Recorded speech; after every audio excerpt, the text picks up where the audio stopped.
You are not restricted by us, but you are restricted by your own affections. And I can hear the voice of people that have come and gone through the years in and out of this ministry. I can hear the voice of Christians by the millions around the world who say, why do you want to restrict us?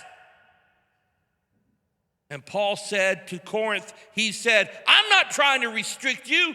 He said, you've restricted yourself because of your affections. You've become so affectionate toward that which is unholy. He said, you've become mixed up.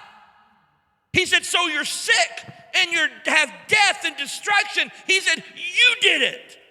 He said, you telling me I was trying to bind you. He said, now you're bound with sickness. Now you're bound with death. Now you're bound with sin. Now you're bound up. He said, you did it to yourself.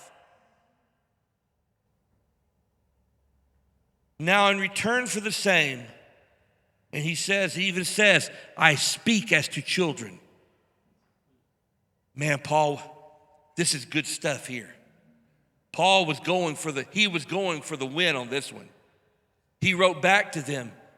He said, I heard that you were telling people that I was trying to restrict your life. And I was trying to keep you from living your life to the fullest. I was trying to keep you from partying and having a good time. And I was trying to restrict you. And then he comes back and he says, listen to this, young ladies and young men, you children.